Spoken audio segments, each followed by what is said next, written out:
Could a strange substance found by a Southwest Arkansas man be part of a government test? Well, that's the question at the heart of a phenomenon called chemtrails, now getting widespread attention. Well, they say the government is dumping chemicals on us to control or manipulate the weather. And they say the unusual-looking jet trails in the sky are actually chemical-laden chemtrails. People say the government is up there in airplanes spraying all kinds of chemicals to change or manipulate the weather, leaving what you see there, and they call that a chemtrail. So what I look up there and I think are contrails, you're telling me are chemtrails? Yes, that a contrail would be dissipated by now. And it's interesting, Dale and Christina, this is of interest not just in this country, but European countries and frankly all over the world. A lot of folks interested in it. Well, Dave, you mentioned that climatologists and others who study the atmosphere believe that they'd be able to surely spot any kind of signs of an ominous plot. Our journey started in San Diego, California, where thousands of scientists, engineers, policymakers, and journalists gathered for the American Association for the Advancement of Science Conference. One of the topics was the artificial manipulation of the Earth's climate, also called geoengineering. During the meeting, scientists spoke about the plausibility of implementing geoengineering campaigns throughout the world under the guise of preventing global warming. One widely accepted theory was to block the sun by spraying something into the atmosphere. When they were asked about existing aerosol programs, they stated clearly that no such programs have ever been implemented. But strangely, these proposals sounded exactly like what people around the world are claiming is already happening. When I found out that the American Association for the Advancement of Science was going to be held down here and the main body of topics would be on geoengineering, I had to come. I had to be in on this. I had to hear what these top climate change scientists had to say. And that's the other question about chemtrails and whether geoengineering is being deployed right now without our knowledge. I don't have any personal insight into that, other than to say that I worked in government at pretty high levels in the White House and in at state government. I'm personally skeptical of that. But obviously, you never know what you don't know. Chemtrails. On the internet, they are cited as proof of the government creating clouds to combat global warming. They claim the American government, with the secret approval of the national government, is covertly using jet aircraft to spray population centres with aluminium, with barium, and with strontium so as to reduce people's immunity and reduce the global population. I'm always a little bit suspicious because the government doesn't seem that capable to do something on such a large scale. That is not rain, that is not snow. Believe it or not, military aircraft flying through the region is dropping chaff. Small bits of aluminum, sometimes it's made of plastic or even italicized paper products, but it's used as an anti-radar issue, and obviously they're up there practicing. Now, they won't confirm that, but I was in the Marine Corps for many years, and I'll tell you right now, that's what it is. And what happens here, military jets, some come out of Key West Air Force Base, and they move off into the atmosphere, and they drop mylar strips. Some could be a little wider, some are small glass fibers that are coated in aluminum. And what the Air Force does is they take their military jets and they dump these out of the aircraft, they fall into the atmosphere, and some take as much to a day to fall down. This is inevitably military or something going on. The government, the Air Force, you see this kind of a pattern like this, you can rest assured there's something going on. They're actually little bitty magnetic and little bitty strips of, whether it's aluminum. No, it's a nuisance to you and I to determine what's real and what's not, but it looks like it is a life-saving operation there from the military. The apparent motive behind this conspiracy theory is one world government. Order, I cannot hear. Mr. Speaker, I want to assure the House that both my ministry and my colleague, the Minister of Health, who have received correspondence on this issue, that this conspiracy theory does not have an iota of truth, and that the trails observed from aircraft simply come from jet engines. Question number 9 of order. And I think what an appalling example it is of the new Foreign Affairs spokesperson for the Labour Party that she's spreading conspiracy theories about the United States government. I think the House has heard sufficient. It is called geoengineering, fighting global warming by putting a chemical dust in the atmosphere and reflecting harmful radiation back into space. We take geoengineering to mean deliberate, large-scale intervention in the Earth's system. There are a variety of schemes that have been discussed for geoengineering. A classic example is injecting reflecting particles into Earth orbit. Nevertheless, there might be some good reasons to think about alumina. It turns out, first of all, there's been a lot of work on the environmental consequences of alumina in the stratosphere. The big deal really is that alumina has 4 times the volumetric rate of forcing for small particles as does sulfur. And that means you have 4 times less surface area for the same rate of forcing. And this is a much bigger deal. You'd have roughly 16 times less the coagulation rate. And that's the thing that really drives removal. So you could get away, we think, with much smaller mass fluxes. So that's why we see things like in the use aircraft patent from '89, they talk about aluminum. And that's why we're seeing in the surface water samples aluminum. And here's David Keith saying that aluminum has 4 times the reflective volume surface area. So they'd like us to think that we're talking about sulfur, but here they slipped up and let it out that aluminum is 4 times better to achieving their ends, and it sounds like it's going to be one they don't want us to know the effects of. The little picture is from a nanofabrication study, which shows you can make very high quality, and do this in just a jet in a very simple way, make high quality alumina particles just by spraying aluminum vapor out, which oxidizes. So it's certainly in principle possible to do that. There's a big literature that's already looked at that. And you could do that by either building new versions of these aircraft or even re-engineering existing aircraft. So there's some ideas of that. So you go to an engineering firm and you want this done. They don't say this is hard or unusual. They say, okay, yes, we could do it. Aerosol geoengineering looks like it is so cheap that the cost is basically not going to be an issue. That means that implementation decisions will be risk-to-risk decisions. The risk of doing it against the risk of not doing it. And it makes the problem of how we govern it fundamentally harder and different and novel. So I've told you that it's cheap to deliver materials to the stratosphere, and I'm convinced that's true. I don't think that will change. But I think the more we do research, the less easy this will look, the more complicated the environmental effects will look. And that's a good thing, because right now it looks too easy. So I think that if we do more research, we're likely to find out that it's harder and more complicated than we thought, and that the side effects are harder to manage, and that's a healthy outcome that will make it easier to do the management. Of course, the opposite reaction is possible. It's an empirical question, how people will actually react to knowledge about this. Another reaction is to say, if these crazy scientists are so concerned about putting CO2 in the atmosphere, they want to think about these things, then that might actually mean we should be more serious about the risks of CO2 in the atmosphere. And by the way, it's not really a moral hazard. It's more like free riding on our grandkids.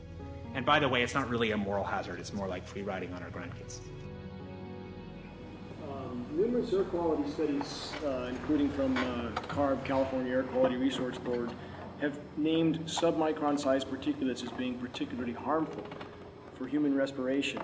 Through all the discussions today, I have not heard any mention of this fallout, and has this been studied, and also the effects of a highly reactive metal like aluminum on toxifying soils and waters? The question is, what would be the effects of these materials on human health if they came down into the stratosphere, in particular small particles in aluminum? So the collaborators of mine working on the aerosol scheme are actually folks from Carnegie Mellon who focused on human health impacts. And while we haven't published it, that was the very first thing we did, was do the order of magnitude calculation in level pencil and paper, but with an expert on human health impacts about whether there could be an issue. And for aluminum or other particles, there are a lot of toxicological things that need to get looked at seriously. But if you're just thinking about the sheer number of particles and the human health impact of small particles, the answer is, well, we haven't published it. That was the first thing we looked at with some of the leading experts who do epidemiological research on human health impacts, and it's not even close to being an issue. Clarify, so 10 megatons of aluminum dumped into the atmosphere would have no human health impact. So let me be more careful here. To separate out the toxicological, so the alumina we've only begun to research and published nothing. Alumina we've only begun to research and published nothing.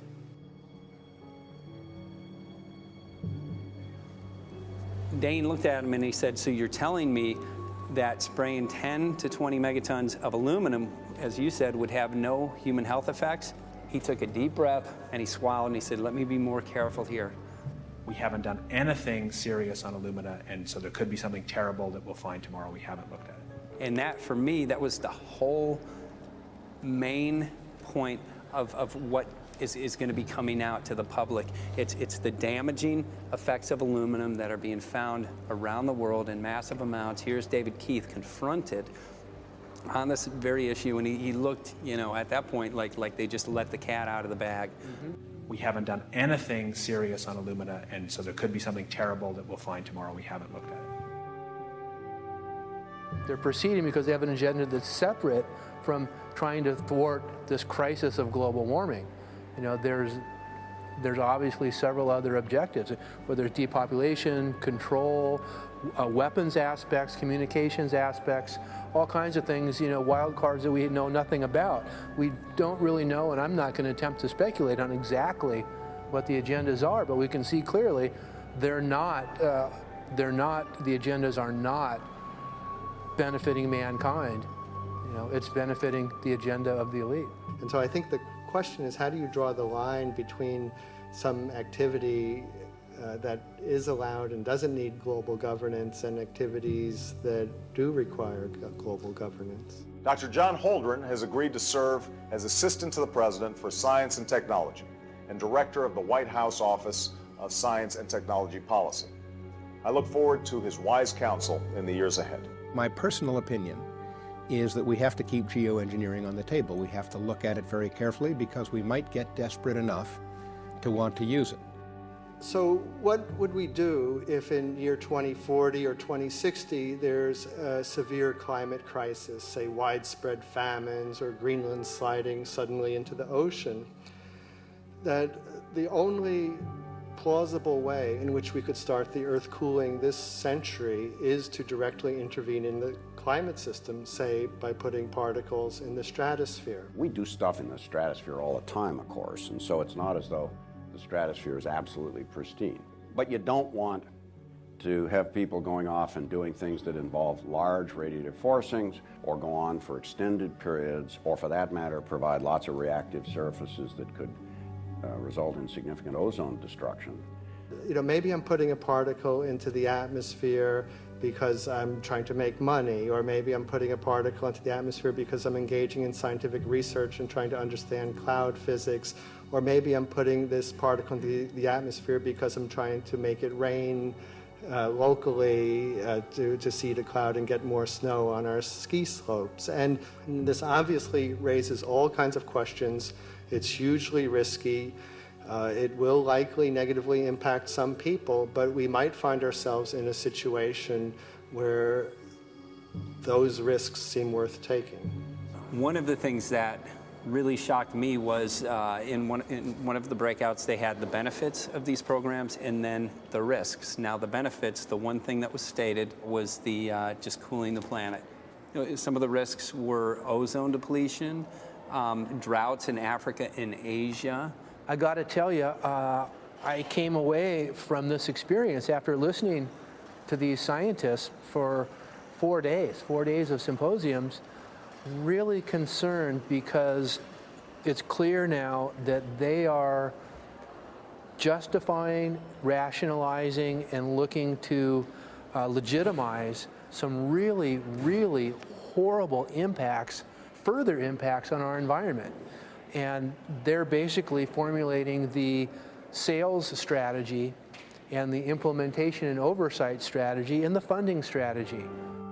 After San Diego, I was shocked by the programs that had been proposed. I decided to write about it.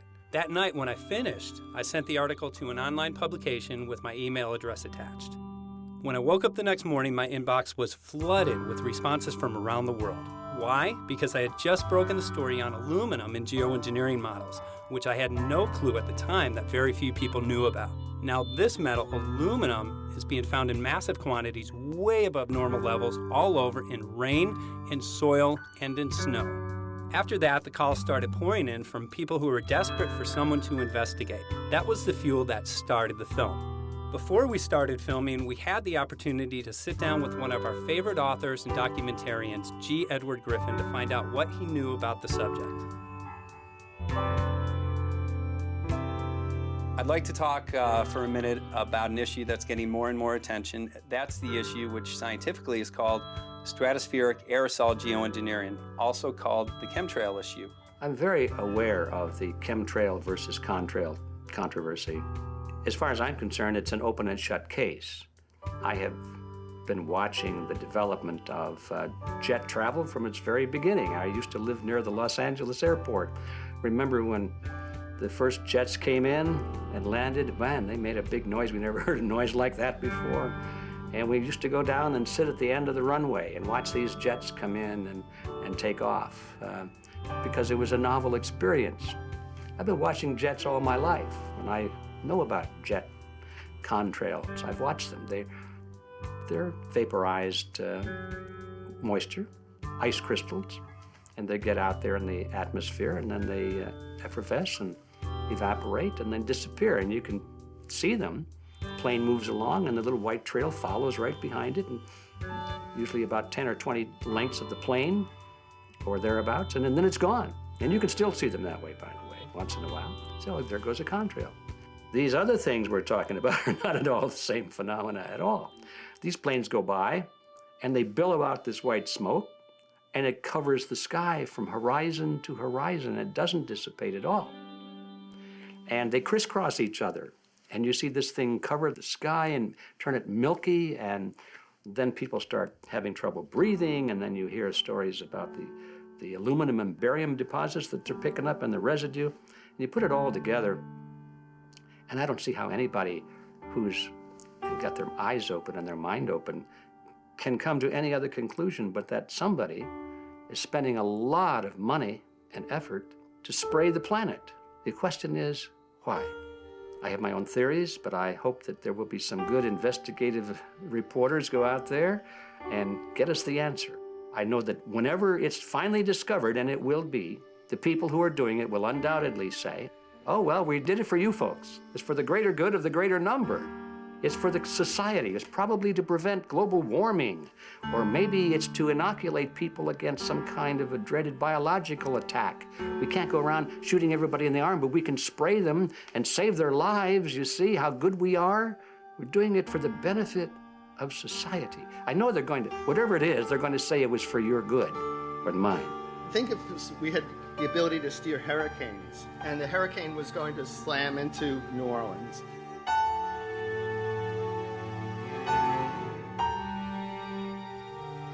And let's say you could steer it so it would hit Mississippi instead, where for 100, that means I would be willing to more or less kill 18 Mississippians to save 1,800 New Orleanians. And if you do that knowingly, are you murdering those 100 people? And there's all kinds of equity issues there. Now, also, we might be wrong about our steering, and if we didn't do the research right, maybe our steering would intensify Katrina and even kill more people in New Orleans. And so this question of how do you develop the confidence to know that your intervention will reduce overall damage, and then how do you deal with the understanding that you might be damaging some people who wouldn't have been damaged before while saving people overall? The spraying appears to be mostly in NATO countries. I've seen it here in the United States, I've seen it in England, I've seen it in Scotland, I've seen it in Canada, and I've had reports from people who live in France. There's a grouping, there's a political grouping here of some sort. It's international in scope. It's not just an American phenomenon, it's international. And anybody that wants to investigate that, I think, has to take that fact into consideration. They're going to find a political grouping and a political motive here. But in my humble opinion, it's not in your good or mine at all. I don't know what it is, but we'll soon find out.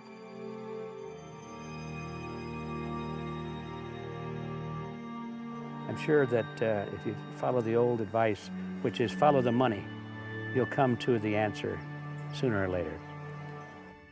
Soon we realized that we all shared the same need to get this information out there, to share with the public, to let people know what is being done.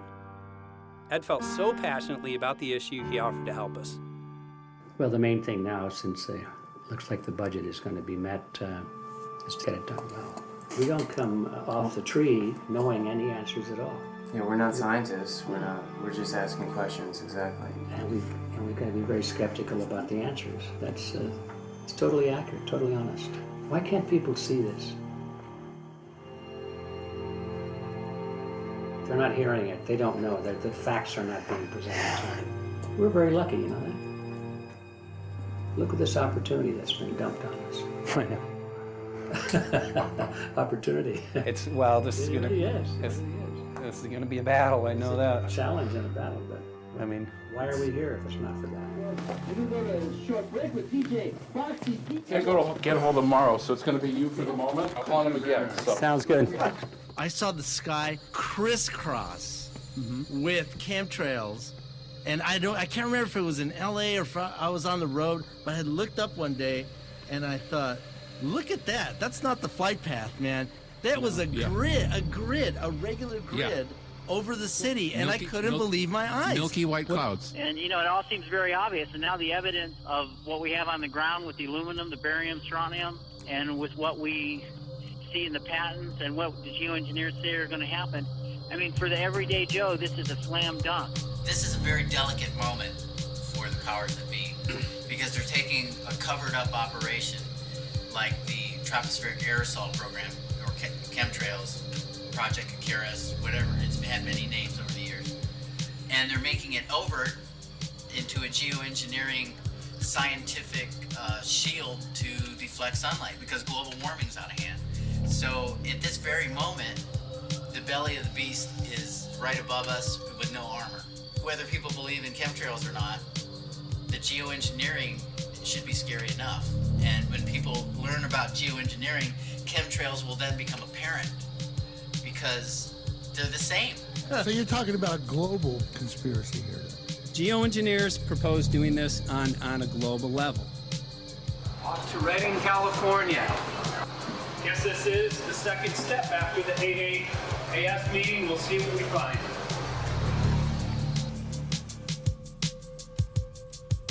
Right here in Northern California at Dana Wigington's house. He owns over 2,000 acres overlooking Lake Shasta. He told me about some of the challenges that they're having up here. Let's go and talk to Dane. We'll see, you know, what's going on his property. We'll see what he's going through and also what action he's taking based on the test results that he has.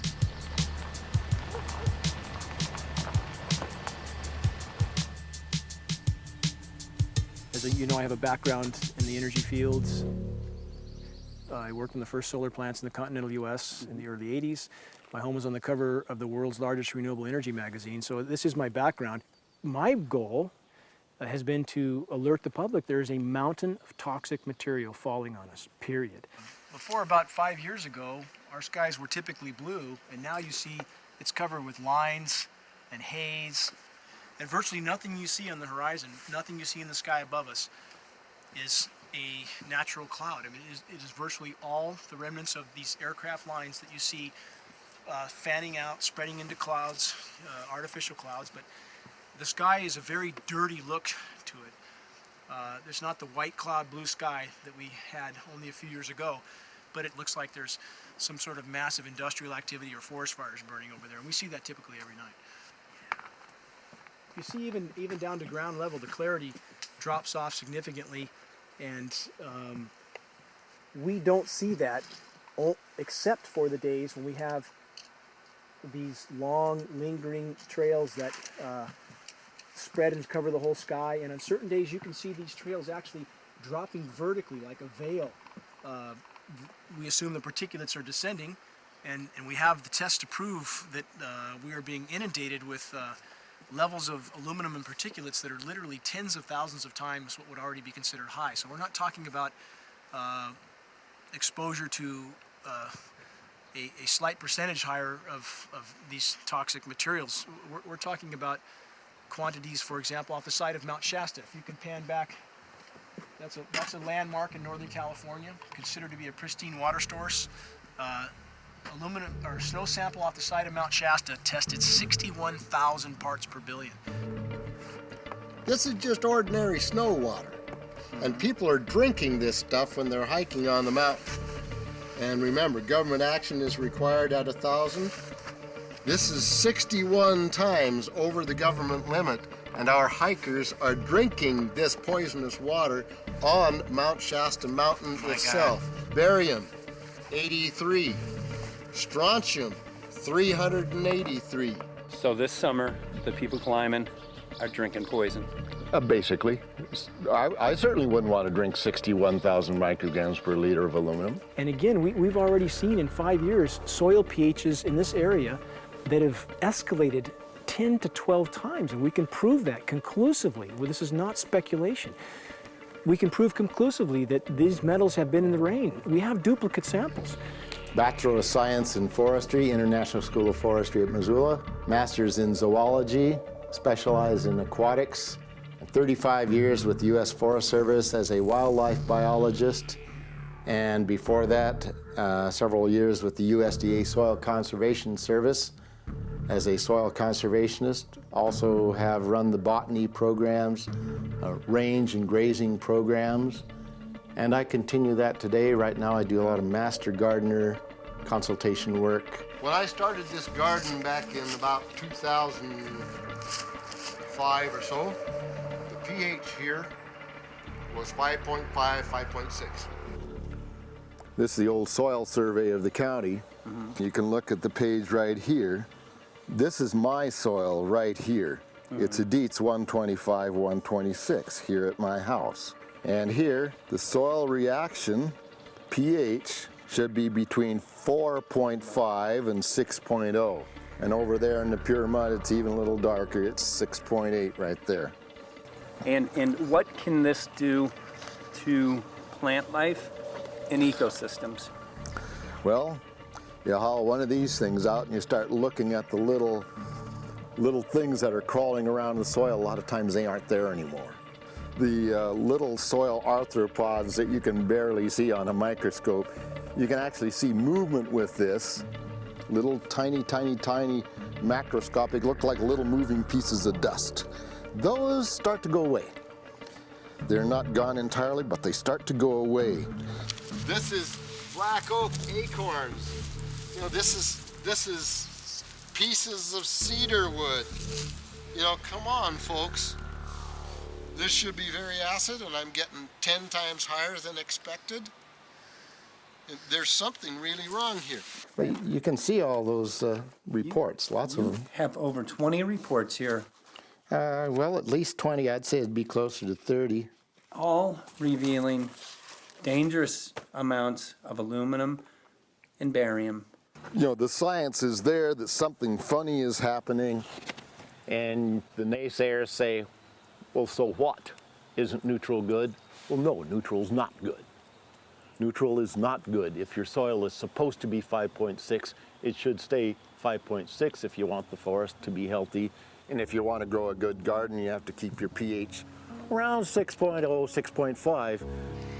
I think that we just need to wake up and just look at what's happening, because we can't just ignore it, because it's going to get worse and worse if we just keep ignoring it and pushing it away like, oh, that's nothing.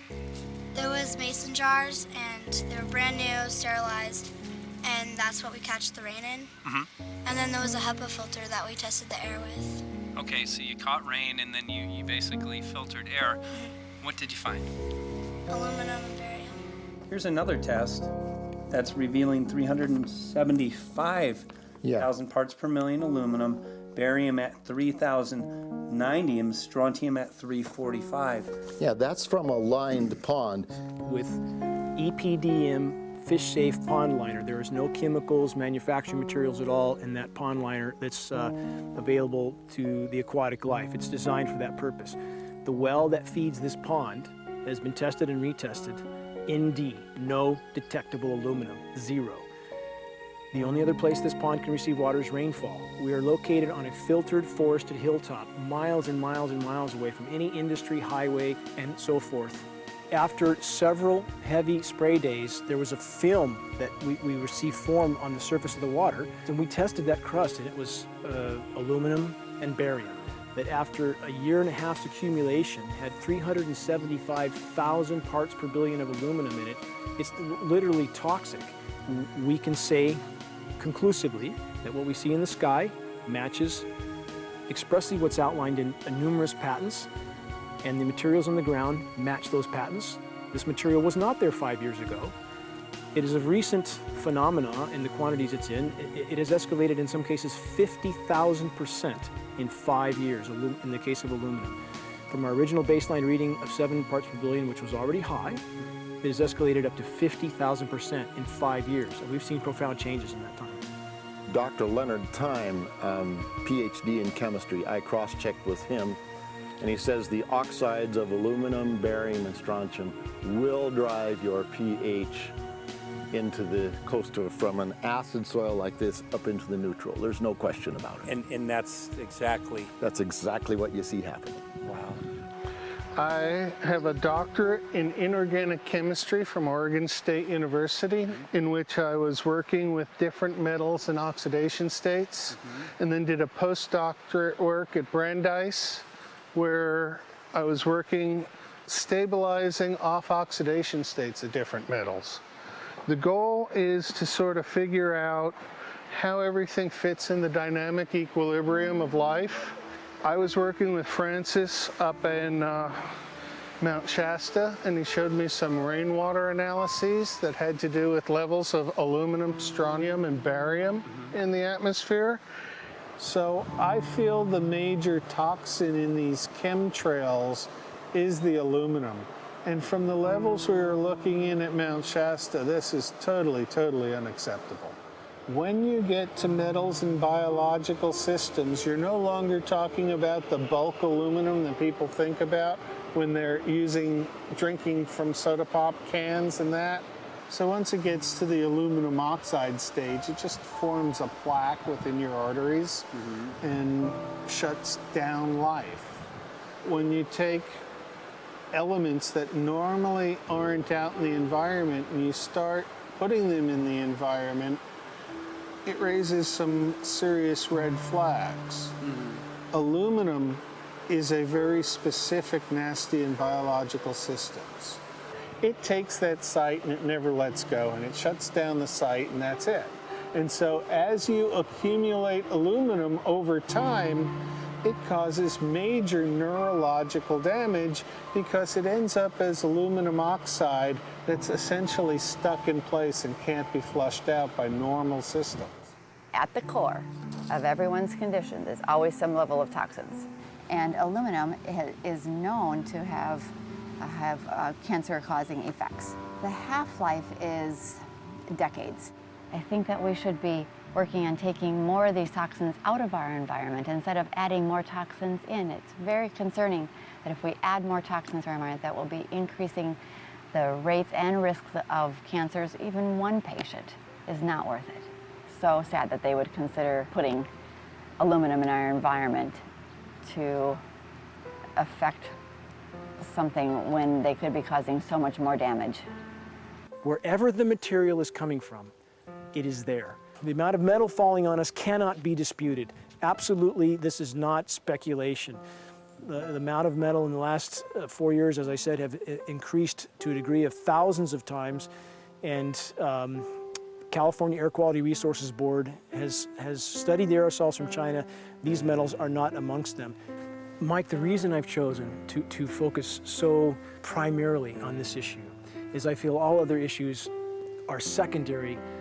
What could be a greater priority than not being able to walk out your door and take in a breath of air without sucking up heavy metals? If our land base is being poisoned, if our waters are being toxified, what will we have left to work with? Whatever we choose to focus our time and energy on, whatever our political beliefs, that this is a common ground for all of us. We must have air that we can breathe that's not full of toxic chemicals and metals.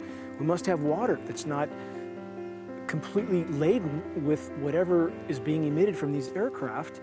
And if people stopped to consider that the atmosphere is as thin as a layer of paint on a basketball, it is an extremely thin layer that allows life to exist on this planet. To simply treat it as a physics lab and experiment with it until it is broken beyond repair is folly of unbelievable proportion. And if people understood that this sort of experimentation not only is going on, but has been going on for a very, very long time. Going back 50 years, there's been countless climate manipulation, weather modification programs that the vast majority of the public is completely unaware of.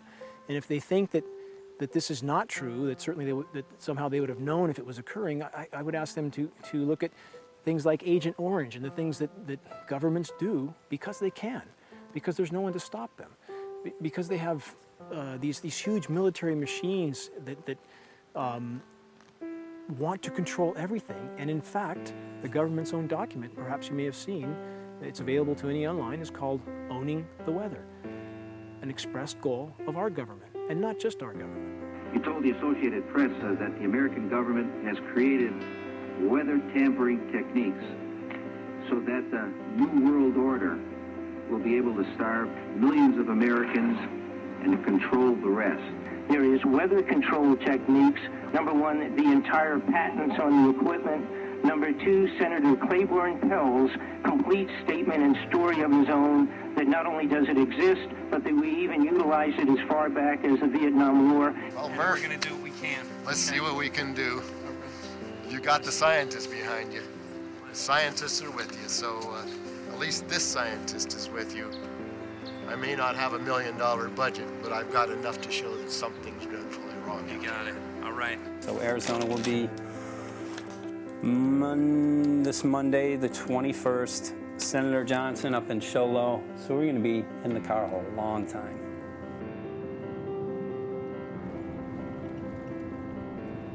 Well, it is such a pleasure. This is such meet an excellent place back here, I'm Yeah, telling this you, is Michael. But you know what? is great. We love it. It's so private and it's so quiet and peaceful. And please come in. My name is Karen Johnson. I served in the Arizona State Legislature for 12 years. I was in the House for 8 of those years and in the Senate for 4 of those years. When you see a plane fly overhead, there's a trail that leaves the end of that plane, and it goes from one horizon all the way to the other as the plane flies across, and it begins to filter out and cover more and more of the sky in kind of ripples. It widens out and fills the whole sky. I mean, how could anybody think that that was the case? And then to live and to be underneath that and know that whatever is in that is falling down upon you and upon your animals and upon the earth. And I mean, it's frightening to me. And if people don't start really waking up and facing the fact that we've got people that are doing terrible things to us, and we had better wake up and fight back now. I mean, I'm the mom of 11 kids. I've got 35 grandkids. I mean, I've got a stake in this. I care about what is going to be left for my children. I care about it, and I'm extremely worried about what is going to be left to them.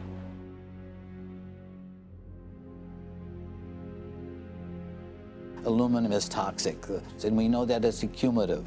And we know that we're getting more. So we're absorbing it in the air, we're drinking it in our water. So we are accumulating more. So the thought of more aluminum being dispersed in our environment in the way that you mentioned is very frightening to us and very disturbing to us. Those of us who have done any research on this are really quite concerned that we are ill-informed about this issue, and mostly that it's being done. Aluminum is toxic. We know that it is. We can debate as to the amount of toxicity that is going to be disturbing the body, but as far as really accepting the fact that it's accumulative, it's synergistic, then we have to conclude that it's not a good idea to put it in our atmosphere, especially when we know we're getting increased amounts, and especially since we know that the scientific communities around the world are pointing a finger at the heavy metal toxicities, at the toxicities that we're absorbing in the day-to-day food that we eat and the air that we breathe. The concern is off the charts about why is this happening? Why is this being allowed to be sprayed continually all over the United States, all over the world? Who is paying for this? I mean, the incidence of Alzheimer's has just skyrocketed, which evidently has to do with an accumulation of aluminum in the brain cells. I mean, I think almost every family has been touched by a member as they get older having Alzheimer's. And it's a horrible disease. And to say that, well, this just came because people drank soda pop out of aluminum cans, you know, when my father passed away with Alzheimer's and he didn't ever drink soda pop, you know, that explanation doesn't ring true with me. And so I'm wondering, how much did this chemtrail spraying back in the Illinois area affect him? Aluminum and fine metal is an accelerant. friend who's a firefighter up in Pine, Arizona for 20 or 30 years says that the wildfires now that they're fighting are way beyond anything they've seen before in intensity. And when you look at the air samples and you see the fine particles of aluminum, which is very flammable, and magnesium settling on the trees, this is causing unprecedented savage wildfire. But if you look at this, you can see these are parts per million. They sent this to me, and I just found this to be extremely interesting because we should have like 2 parts per million of aluminum in our air.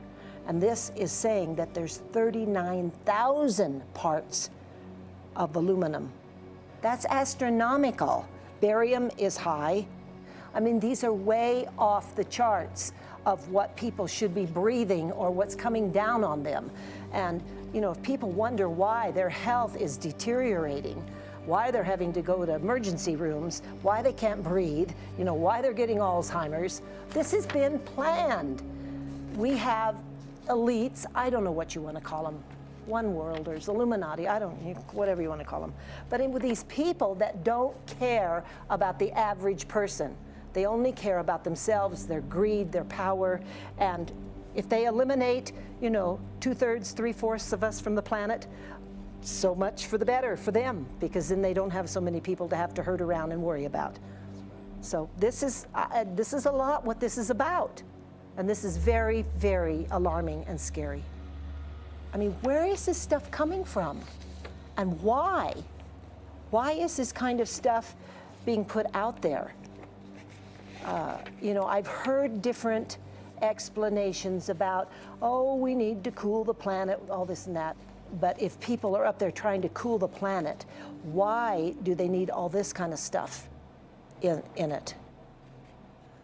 The explanations just never have really rang very true. And as I'm setting up the equipment, she looked at me, she said, all these trees here are dying. And I said, what? She says, all these trees in here are dying.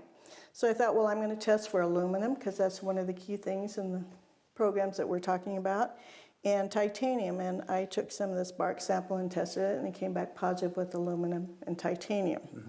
Then I started traveling around California, noticing the same thing. In Lake Tahoe, there was a lot of the same type of bark, all through Sacramento area and Davis. Just about everywhere I went, I was noticing this silver white bark. What I think is happening is these chemicals are getting down and destroying the roots. And then as they come up, they're going out into the bark. Those two right there are the ones that are just, it just hurts so bad to see these two, because look how old and big they are. We probably lost 40 trees right here on our 10 acres. Every week, every other weekend, we'd see another tree that was beginning to die. And I mean, it's just so sad, we just cry. And to think that that might have something to do with it, along with their other explanations, would really, really frost me. Every time you lose a tree, you know, it's not good, it's just sad. And there's another one over here in this little group of trees here. Don't you feel better when you stand up and fight than if you crawl down in a little hole and go to sleep? You know, I mean, my gosh, people, your families are out there, children are out there, your grandchildren. I mean, you've got to do something to help.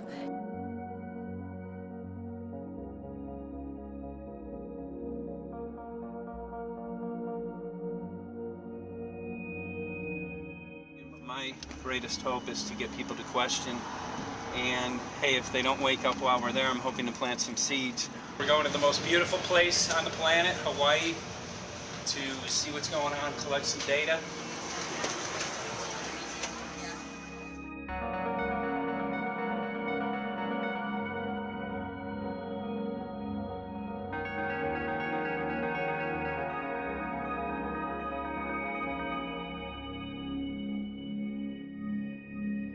Thank you for having fun with us. Hope you enjoyed the trip.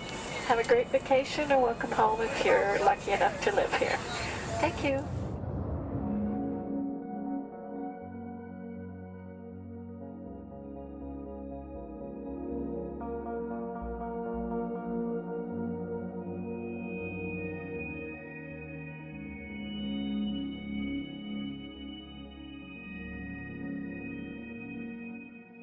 The whole valley's off the grid, so it's either solar, wind, or generators.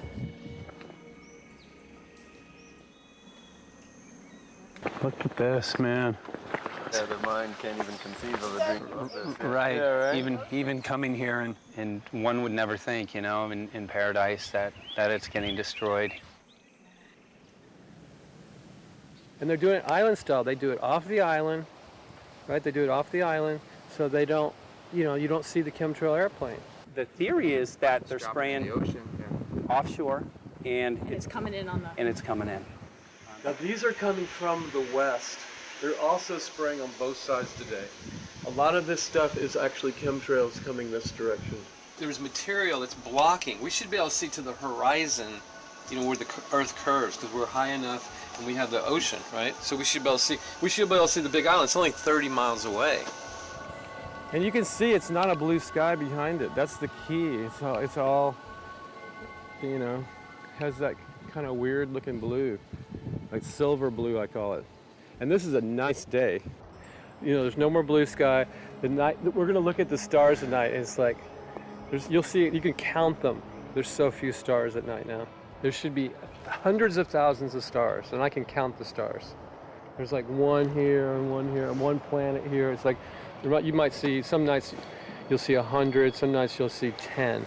This is what concerns me, this kind of stuff right here. It's just soft. Okay. This just comes right off, this bark. That's not natural. For I've seen hundreds of thousands of coconuts, and I've never seen it falling apart like that. Look at this, you guys. I've never seen anything like this. I used to trim trees all the time on the Big Island. I've never seen anything like that. That's why I'm concerned. Not an easy task that you have here on the island. I could see the skepticism because it is so far beyond anybody's reality. It's amazing. It's just amazing to try to look through somebody else's eyes. Like my eyes, I can see this, so it's like night and day. And other people, it's just the illusion is just so deep. What do you think would happen if everybody awakened to what was going on and what the plans were of geoengineers? I think they'd have a revolution in Hawaii. If people really understood what was going on. What's your concern for, I know that you love the land here. What's your concern about the chemtrails?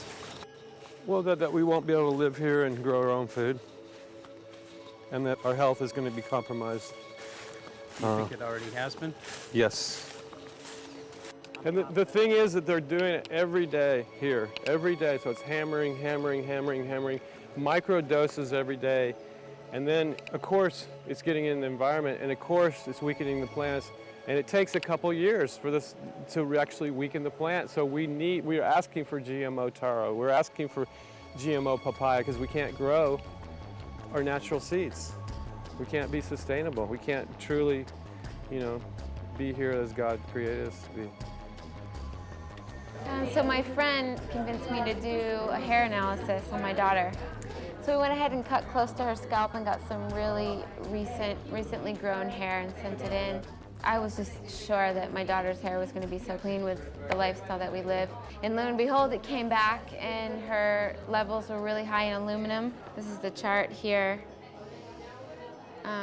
This is the reference range, and this is where my daughter is.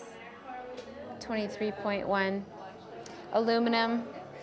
The skies are covered with a white mist, and I look up at night anymore and I don't see the deep, dense stars that I used to, and I can't help but think this obviously has something to do with my daughter's health. I don't know where else these heavy metals are coming from. Yeah, I mean, look how old she is. Yeah. She's been isolated here. Here, and she's...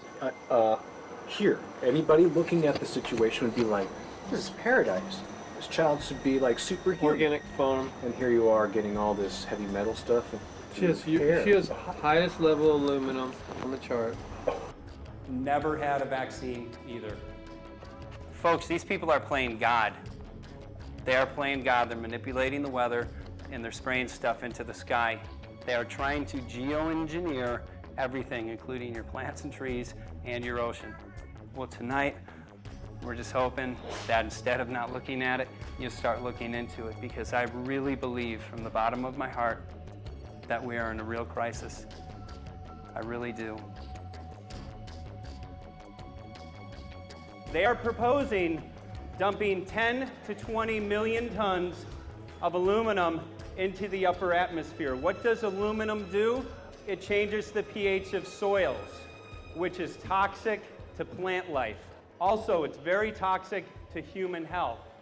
Are they doing it? Well, let me tell you about my experience and what we found.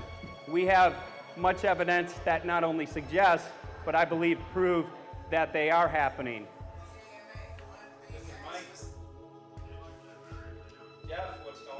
And as I promised, we're joined right now by a very special guest, Michael J. Murphy, currently on location in Hawaii. He's working on a documentary film called What in the World Are They Spraying? Michael, welcome to the program. Great to speak with you today.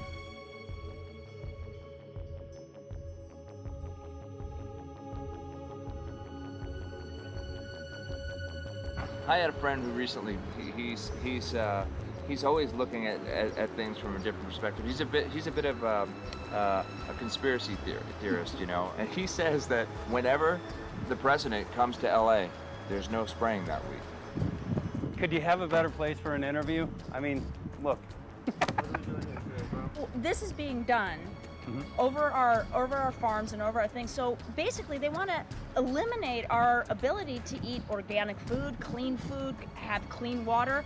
So in some ways, it sounds to me like, and you know, again, it's just a projection, but it sounds to me like this is control. How do we control the masses? Yeah. How can aluminum be good for you in any? And what was the second chemical you mentioned? It's barium. Barium aluminum. Obviously, those are toxic to everything. To human health. To human health, to farms, to animals, to everything. 61,000 parts per billion. And there should be a government alert at 1,000? At 1,000, people are drinking this. People that climb the mountain, they're drinking that snow. It's poison. Oh my God, that's so disgusting. So that's 60,000 times above regulation. Exactly. 60,000 times above regulation. And I've talked to friends, and they're like, well, that's just ice. That's just condensation. And I'm like, you can talk to a second grader. Ice doesn't float in the sky and spread out that way, you know? You're not an expert, but you're a concerned citizen who said, wait a second. Who's actually doing the research. Yeah, you're doing the research, and that's what we need to do as Americans and say, you know what, I want to know what's going on. I want to know what the FDA is doing to my food. I want to know what the government's doing with my air, my water, and the soil. And, you know, it's just great what you're doing. And I just, my kudos to you for bringing light to this subject. Put all of the theories aside, just what geoengineers are proposing and what's being found is scary enough. So we can just address that. And I encourage more people to just step up and ask questions and do what he's doing. So thank you, Michael, very, very much. Aerosol spraying aluminum affects everywhere, and we have a beautiful tropical climate which I believe might be in jeopardy. So we wanted to not only come and bring the message of what people were finding around the world, but encourage people to test for the aluminum, strontium, barium. Essentially, I think it was an effective trip. I saw a lot of people here in Hawaii, in Maui, awakened, not only curious, but willing to look into this deeper, and that's my only hope. This is one of the boldest moves, I think, from Ed Griffin yet. This is the taboo topic that nobody's supposed to talk about, and that is aerosol spraying. Now, we've got tons of documented proof of errant aerosol spraying. It just blows my mind that the whole essence of humanity has always been to look up into the sky and ask why. Though there are no limitation, there's endless space, an endless universe. Now, in the 21st century, we're not allowed to do that. Anyone who looks up and sees the giant grids and the X's in the sky that weren't part of our existence until just a decade or two ago is somehow called a kook. And the people that are the best and biggest proponents for the revolution and for liberty, they don't want you to talk about it because you could discredit them. it seems to be an industry that's being built up to milk the taxpayers by undergoing some kind of a giant global spraying program to make all kinds of money on the project. And they don't seem to care really what effect it has. They're not trying to experiment to see if humans can survive it or anything like that. They just want to get this stuff up. And then we discover, as we're going further down the line, that there are companies generating genetically modified organisms, or seeds, modified seed crops they're being engineered to resist the aluminum in the soil. And a lot of crops won't grow in that. And so now, after they've messed up the soil, all the farmers were going to have to go back and buy seeds that have been genetically engineered to resist the aluminum that have been put into the soil. And all of a sudden, mankind is completely dependent upon these companies like Monsanto and other giant agricultural firms. You can't even grow natural seeds anymore. And we're looking at that. It's a shocking thing. I hope we don't find that that's true. But all the arrows right now are pointing in that direction. We get into cost-benefit analysis here because there's also HARP could be involved in this. Geoengineering, as you guys mentioned, which is documented heavily in Dennis Kucinich's bill, that is the Space Preservation Act, which, by the way, I don't think got through Congress. And then Kay Bailout, as we call her here, Kay Bailey Hutchinson, also put together some legislation in order to qualify geoengineering, which, again, is supposed to save us all from global warming. But it is cost-benefit analysis because they can benefit on so many different levels. Ed, that's how they do everything, isn't it? That's right. And, there's an old adage, if you just follow the dollar, follow the buck, you get to the source of the problem. And it looks to me like there's a tremendously profitable industry being built up right now around this concept of geoengineering or weather modification or reducing global warming and all of these other things that can be sold fairly easily to an unsuspecting public. They all say, oh, well, that's good. We don't want global warming, And so they put up with this, and they don't question, they don't criticize. But behind the scenes, you see a whole industry being built up, which is, as I say, tremendously profitable. And the money for all of that is coming from the taxpayers. And it's a scam is basically what it is. We're just focusing on the one area that is real easy to prove. There's no speculation in the area that we're going into. They definitely are doing this geoengineering. They definitely are talking about it. They're working up formulas for it. They're putting together strategies for it. They've got funding for it. Everything is in place. We don't even have to go into those other areas to make the case. Okay, let them believe that, but at least they must understand that there's no question that they're talking about it and planning to do it.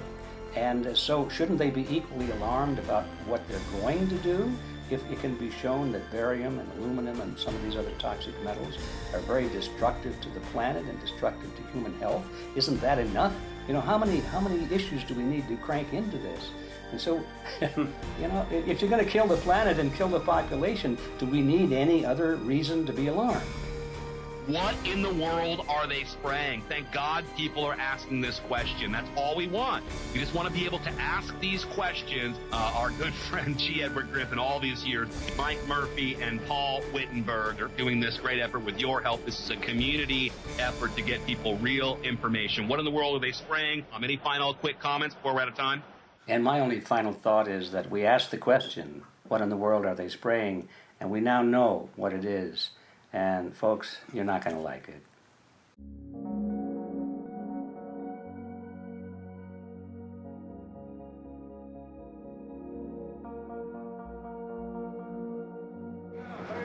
Hey! I'm Peter Vreken. I'm from Belgium. I'm 54 years old. I can't believe it myself. I'm a very happy and grateful person. We are doing the job the police or the Justice Department or the Environmental Department should have been doing.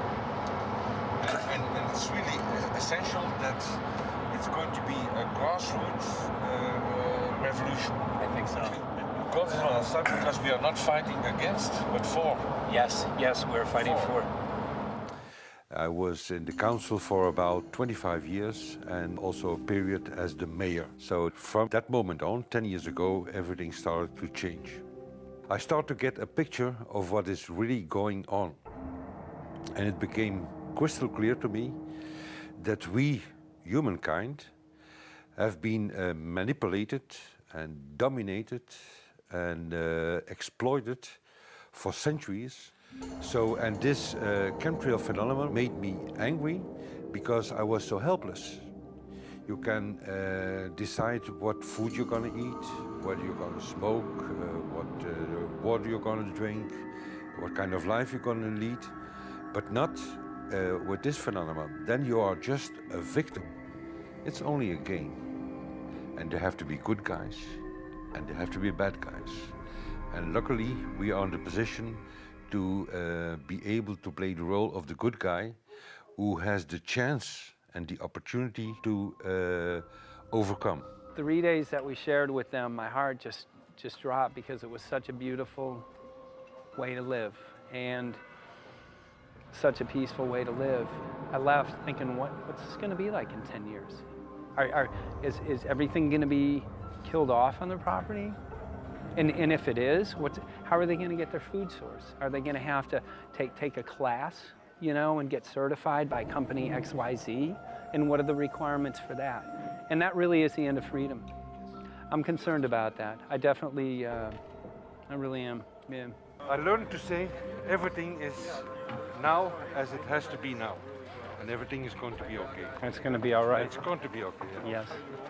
I have this deep feeling that in the end we will prevail because we have the right on our side. The cosmos is helping us. And I have this strong feeling that we are being supported by entities and by forces we can't even imagine.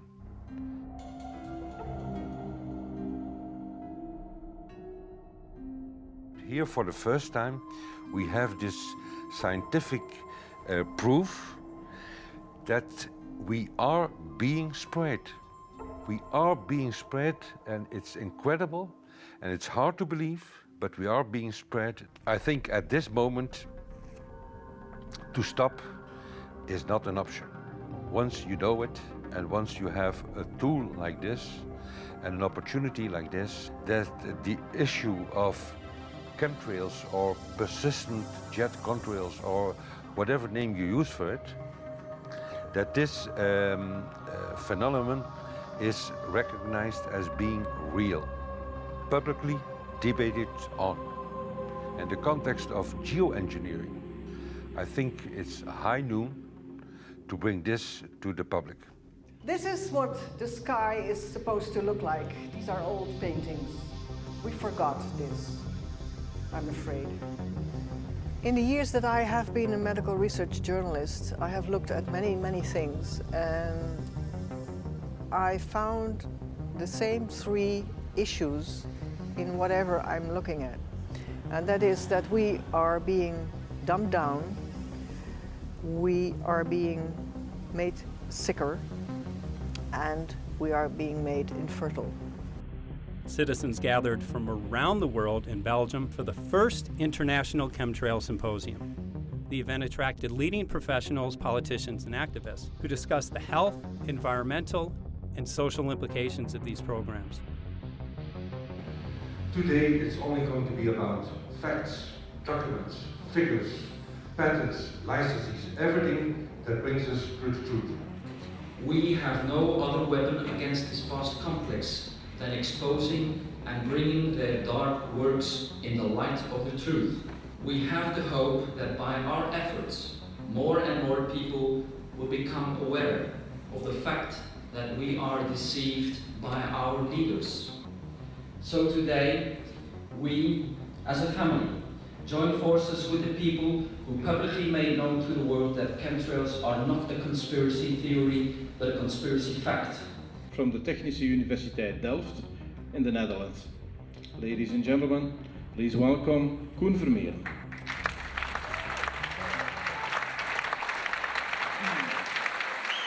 Well, I'm Koen Vermeeren. I'm a university professor of Delft University of Technology. Usually people are with their heads to the ground in their own two-dimensional space and they don't look up. But if you do, you see more and more spaces like this. And it worried me too. I have no explanations to our students about these phenomena. And then I studied it myself and I found out that I couldn't give them the answers they wanted because I think that the phenomenon is not natural. It's not natural what is happening, and the explanations that are given to us are not enough for me. If you look at them from a scientific point of view, the first thing a scientist does is trying to explain something. Because I'm smart and my students are not as smart yet, so I have to give them answers to questions. But if you ask most scientists honestly, they cannot answer all your questions. If people are using climate control over our heads, I want to know about it. I want to know the consequences, I want to know the health impact, I want to know everything. I need, as a teacher in my university, to give answers to my students. And they have good questions. And I don't have the answers, and I want to know. Excellent. And we should discuss this. Ladies and gentlemen, for here you in the auditorium and for all over the world, Michael Murphy.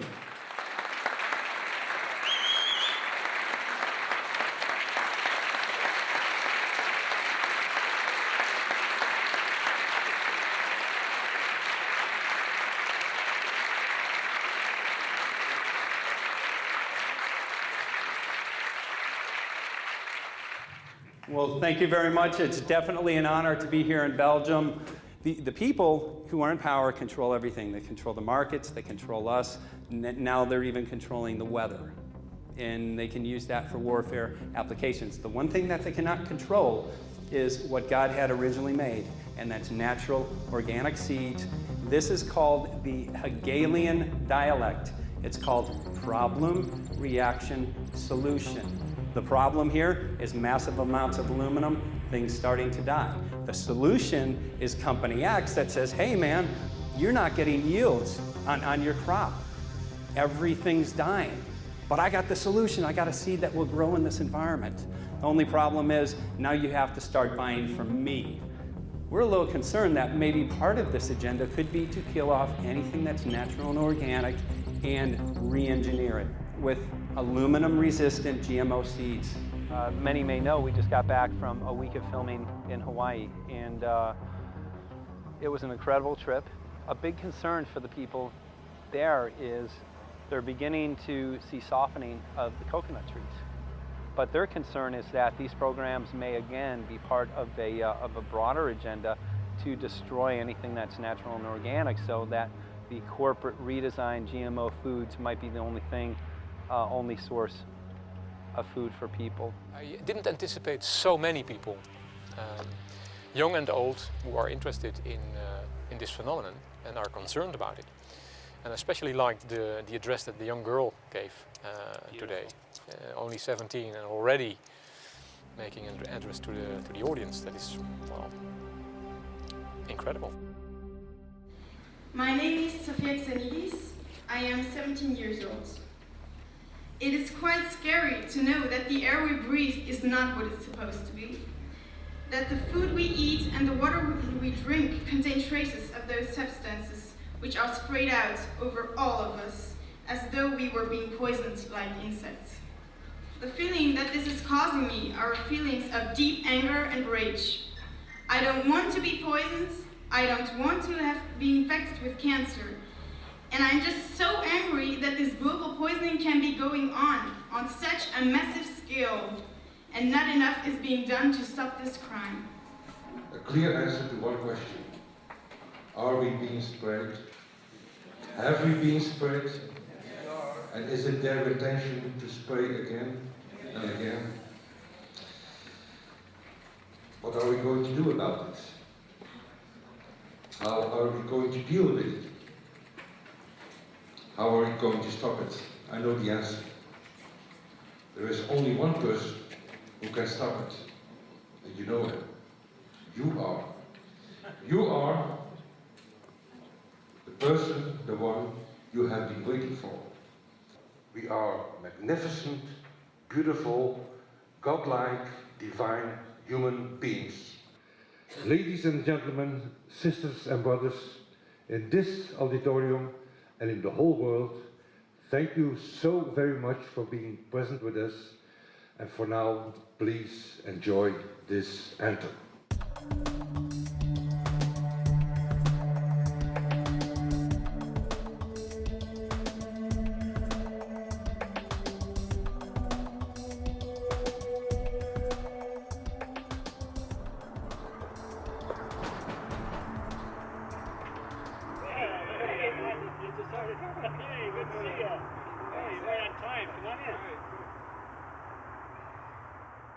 So anyway, I'm glad that the weather's been good for you fellas so far.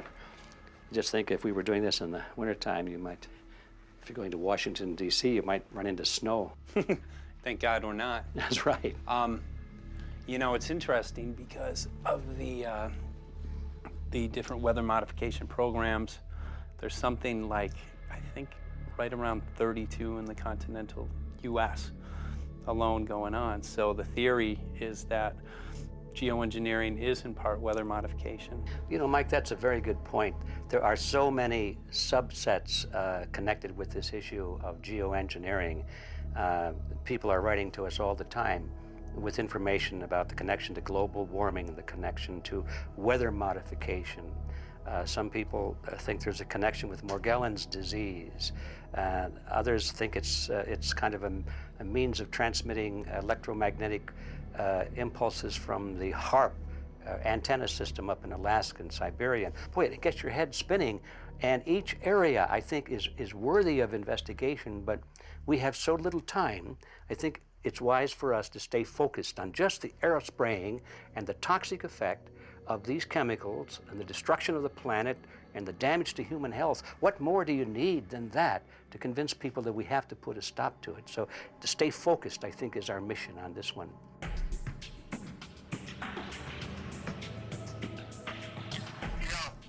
Jeremy, we had an idea. We know that you know the political system real well. Our idea was this. We have a ton of data and information that we've collected throughout our travels, and you know, we really think a good way to end the film would be addressing this to elected officials, some of the senators. So we were wondering this, if you might be able to come and kind of help us out and perhaps show us the way in how to get this done politically. But it sounds like a really good idea, and I'm also going to get to in terms of researching who it is that we should really focus on talking to about this. At the very least, if we could make it impossible for them to claim that they don't know at this point, we can strip away their plausible deniability that they haven't heard of the data that points to geoengineering stratospheric aerosol operation already going on. At the very least, it should be very interesting to go to district of criminality and put some people on alert. Yeah, you have a lot of enemies in Washington. That's where all the power comes together and the money, you know. So there are people there, I'm sure, that just don't want us to do this job. But I'm glad you're going, and you'll find out.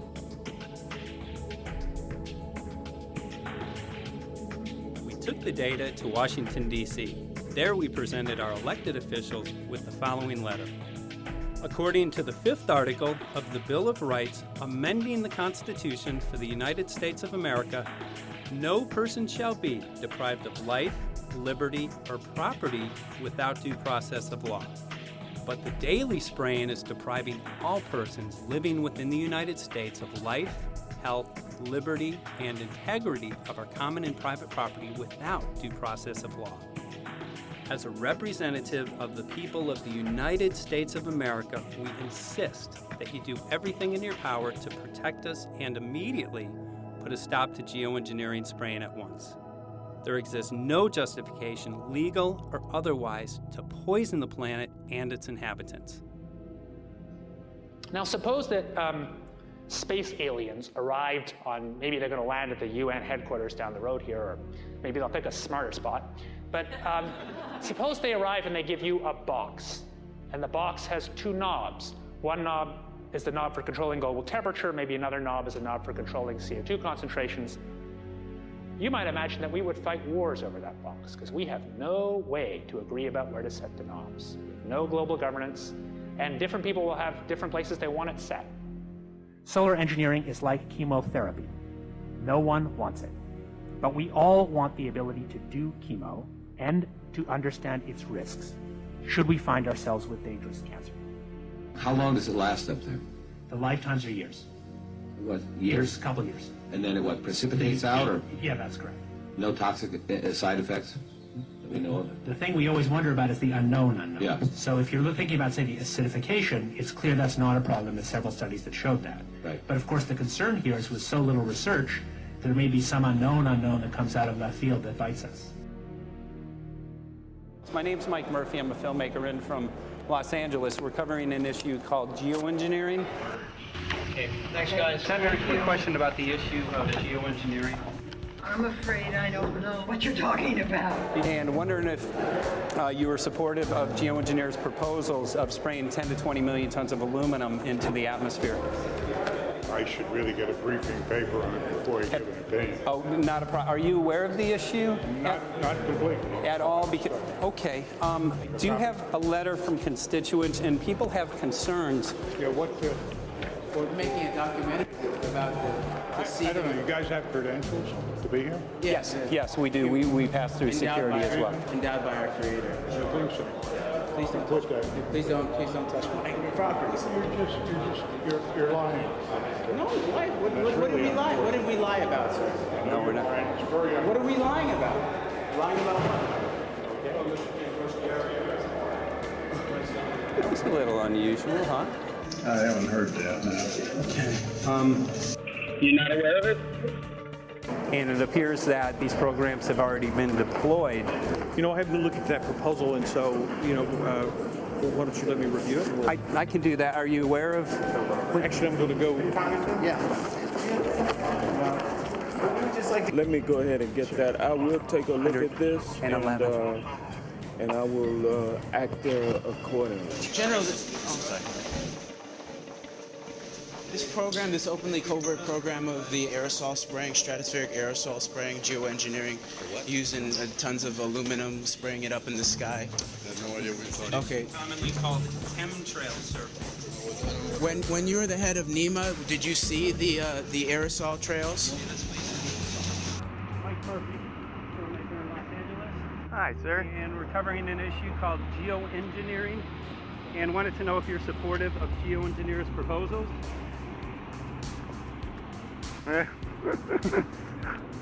Congressman? Hey, Congressman. I'm wondering if you're supportive of geoengineers' proposals, which is dumping 10 to 20 million tons of aluminum into the atmosphere. Pardon? Okay. You make an appointment to my office. I'm not supportive of it. I haven't looked at it, so I don't. Have you heard of the issue? Because it's becoming mainstream in public, and there are actually congressional committees which are being formed to talk about these programs. Mm-hmm. Yeah. Well, I think when we drop anything into the atmosphere, we should know prior to the effect of that, right? Yes. And if we don't have the knowledge as to what the effect will be, we shouldn't do it. I think there are 4 different options for thinking about deployment of geoengineering. The first one would be we just ban it. I would argue that one does not want to get too firm a restriction in place on small-scale studies early on because it'll tie the science hands. I think what the science community ought to be trying to do is say, you do small-scale stuff inside this space, and it's a scientific question what that space ought to be. There shouldn't be a lot of oversight and restriction. Congressman? Excuse me. Hi, I'm Mike Murphy from Los Angeles, covering an issue called geoengineering. These guys are running from the geoengineering issue. I wonder why. I'd have to talk to my staff. I don't know what your details on that are. Have anyone made you aware of the issue, or? Sir? Congressman, your committee talked about geoengineering last November. Are you in support of those proposals? I'd love to give you a paper. Which Geoengineering? You know nothing about the geoengineering issue? Never heard of it. They call it geoengineering, but yeah, I never heard of it. It's nothing I've ever heard anything about. When we looked up in the air today outside the sea, we saw this stuff going on. Quickly, have you heard of geoengineering? No. The proposal is to shoot 10 million tons of metals into the air. This committee, Science and Technology, covered it for the first time. No, I've never heard of it. So we were very concerned. We spoke with Congresswoman Watson's office, and her press secretary, Ms. White, was familiar with Representative Kucinich's Space Preservation Act, which mentioned chemtrails and the weaponization of the atmosphere in space, and then it was pressured to be taken off the bill. Did you see the aerosol spraying going on today over the Capitol? Congressman? Geoengineering carries with it a tremendous range of uncertainties, ethical and political concerns, and the potential for catastrophic environmental side effects. He's not one to do interviews very often, so not unless we usually really pressure him into it. Okay. So don't, all that is, don't hold your breath. As chairman of the Committee of Jurisdiction, I feel a responsibility to begin a public dialogue and develop a record on geoengineering. We want to know if you're supportive of their measures by spraying 10 to 20 million tons of aluminum into the atmosphere? No, I think we need to have more research. Okay. And about the issue of current deployment, there's literally a mountain of evidence that many people believe proves the deployment of these programs. Any knowledge of that?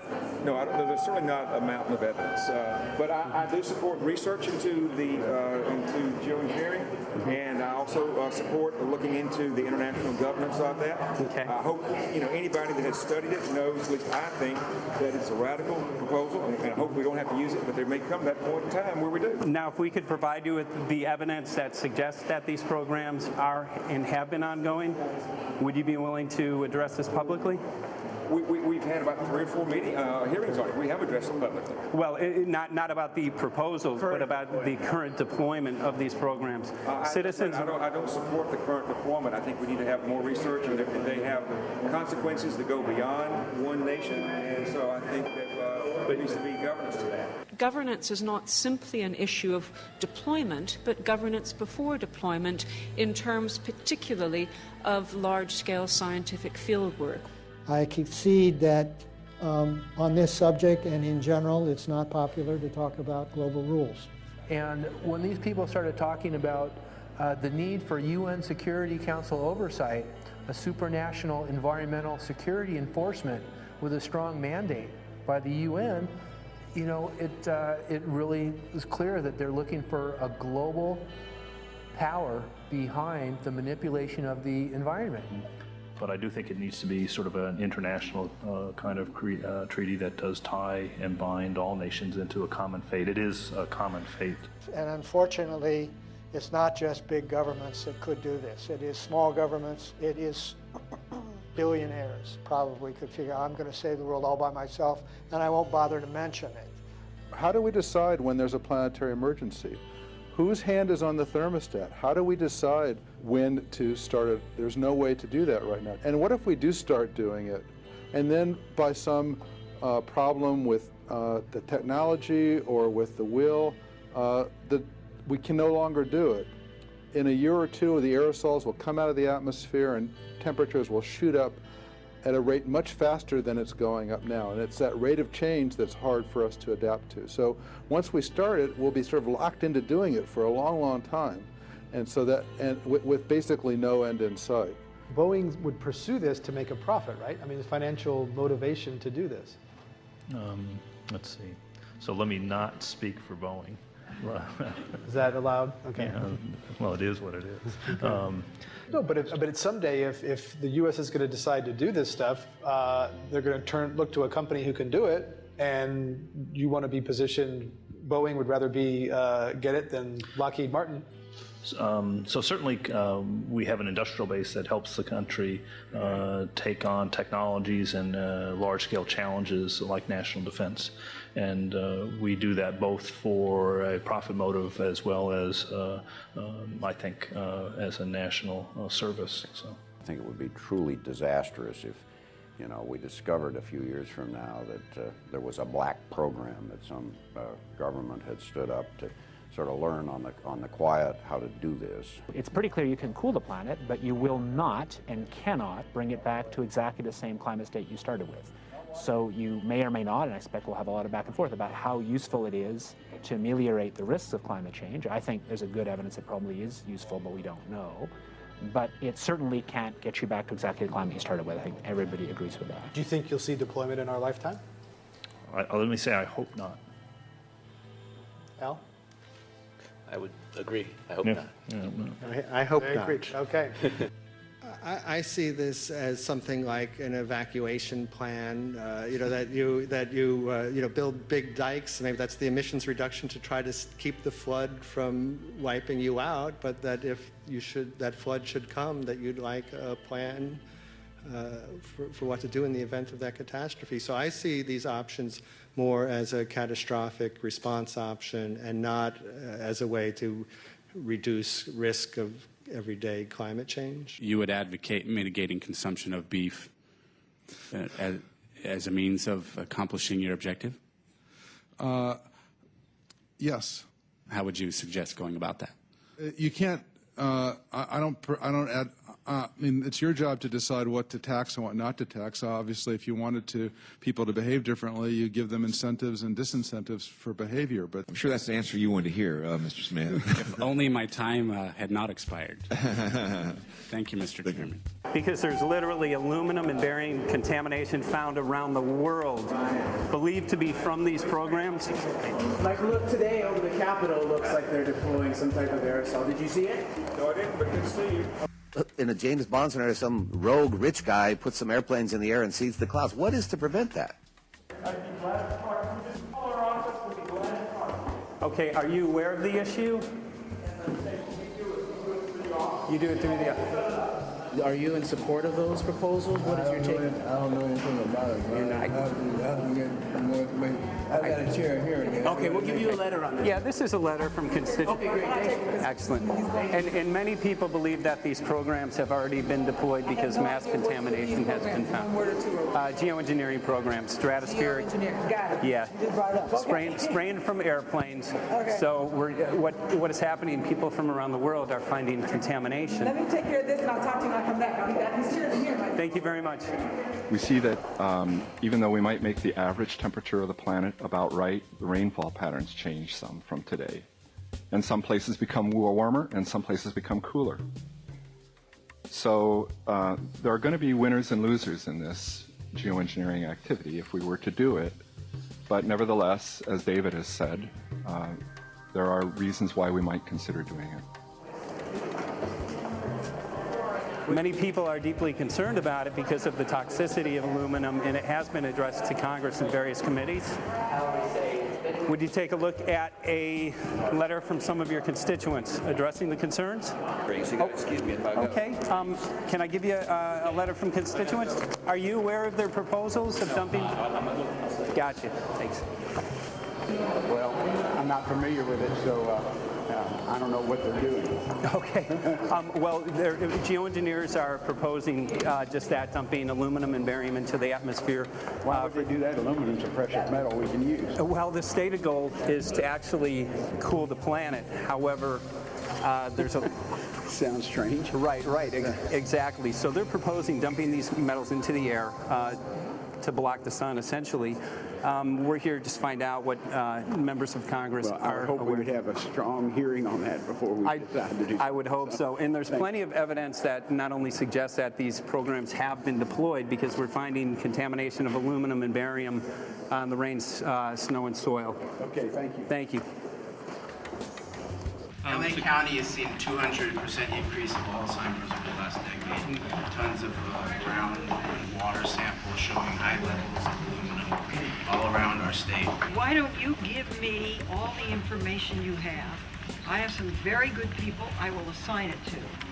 And if you get it to Mr. Lavelle, we will He's get got it my to card the and right- send me an email and Yeah. we'll Sounds look great. at it. We'll be in touch. We are Okay. investigating this, and there's literally a mountain of evidence that suggests that these Okay, programs are move going that on. mountain over to us. You Let got us it. take a look at it. And look up, Thank keep you. looking up into the sky and you'll see some of it too. Oh, okay. You will. You can All see right. the aerosols being sprayed out of airplanes quite a bit. Okay. So thank you. Yeah, the future of humanity is definitely dependent on it. So we're counting on people like yourself to take some proactive steps. So thank you very much, guys. You're very welcome. Appreciate Thank it. you. Thank you. Right.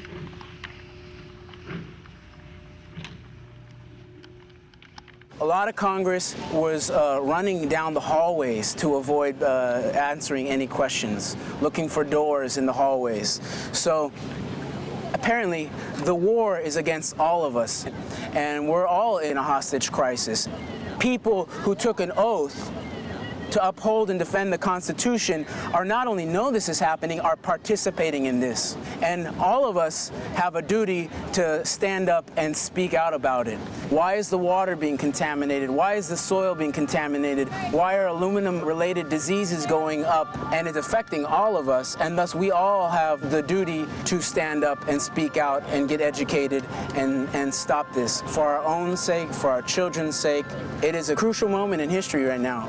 The human beings, we need to decide whether to live on our knees while being sprayed and poisoned every day, while being under a continual threat, or whether we are going to stand up and live as free human beings and seek truth, justice, peace, and freedom for all of God's children. So as you can see, we're ending our film here in Washington, D.C. We've made many public officials aware of this. Most of them either denied any knowledge of this or they simply were unwilling to address the situation with us. So as you can see right behind the White House, we do have aerosols behind us. The spraying has continued. What is the solution? Is the solution here in Washington, D.C.? Clearly, this is one of the solutions, but the solution is not only here, the solution is within you. This issue affects all of us so deeply. So you need to look inside. Please get active, get involved, start spreading the word with growing awareness. About 90% of the population, we believe, is unaware of this issue, which means 90% of the people who normally might do something if they knew are not doing anything because they are unaware. So please look into your heart, use whatever skill you have to get the word out. The future of humanity is dependent upon it.